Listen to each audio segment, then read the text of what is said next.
great to see you again. I've spoken to you for Halloween and many of my favorite horror movies. I was born in '94, and I just remember when my mother showed me the original Exorcist, I was terrified, and the song still terrifies me.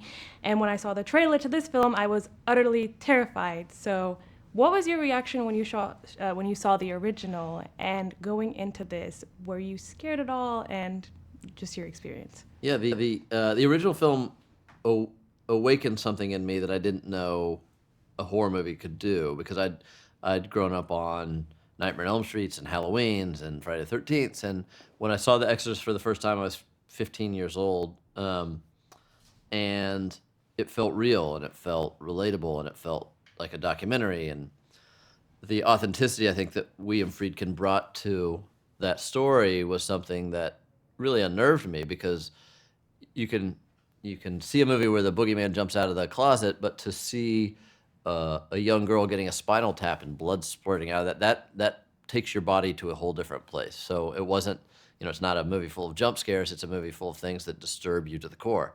And so when we approached this movie, we thought a couple of things. One is the Friedkin film was 50 years ago, and we want to be able to invite people. That has an international legacy that's unmatched. And in terms of horror movies, it's the Holy Grail.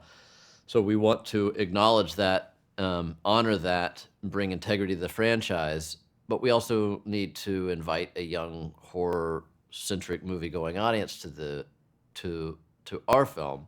And so being able to build those bridges between a slow burn character piece and the kind of masterful construction of the original film to something that we thought had contemporary relevance, opened up some of the themes,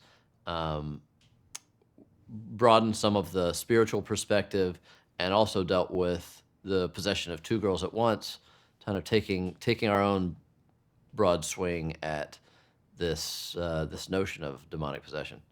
Yeah, definitely. I think people are always hesitant when they see, oh, it's a remake, but this is so different, but it also, pays homage to that film that, we loved it, and I'm excited for everyone to see it. Now, the original film had so many weird myths around the set and strange things happening that may have just been accidents, but did anything strange happen while filming this?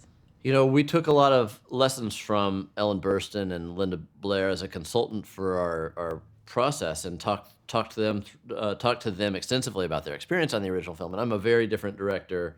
Nobody's going to argue. A very different director from Friedkin in terms of process. I jumped from absurd comedies to dramatic indie movies, and then over to horror. And I keep a very playful career, and I want to have a very playful set. At the same time, we go to really dark places, and this is heavy duty drama, as Friedkin called his film a theological thriller, and I try to attribute that term to what we've made here today, and you bring those spiritual perspectives, not just the themes within the movie that we've written, but also the actors themselves, the crew that's surrounding the set, and it's a lot of people in a small room for a lot of days, and I can't say an event or an episode that happened, but the energy that happened with that collective intensity day after day was pretty extraordinary. That you'd have to just take a breather, take a little a recess, and luckily the two girls, Olivia and Lydia, just brought such light and charm to it that they could turn it on and turn it off, and they'd get in that makeup that Christopher Nelson and his art team put on, and they'd turn right into demons. And then the second you'd yell cut, it was singing and dancing Taylor Swift. It was fun. Okay, that's good. Mentally disconnect. I think I have time for one more.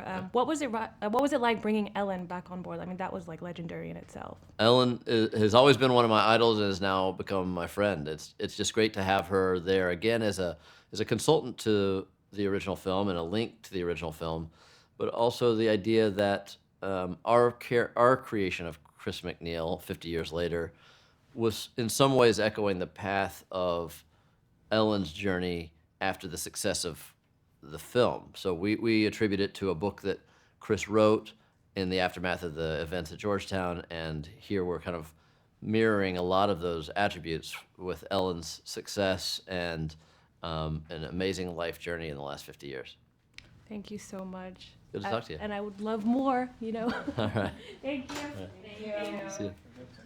Ellen has always been one of my idols and has now become my friend. It's just great to have her there again as a consultant to the original film and a link to the original film, but also the idea that our creation of Chris McNeil 50 years later was in some ways echoing the path of Ellen's journey after the success of the film. So we attribute it to a book that Chris wrote in the aftermath of the events at Georgetown, and here we're kind of mirroring a lot of those attributes with Ellen's success and an amazing life journey in the last 50 years. Thank you so much. Good to talk to you. And I would love more, All right. Thank you.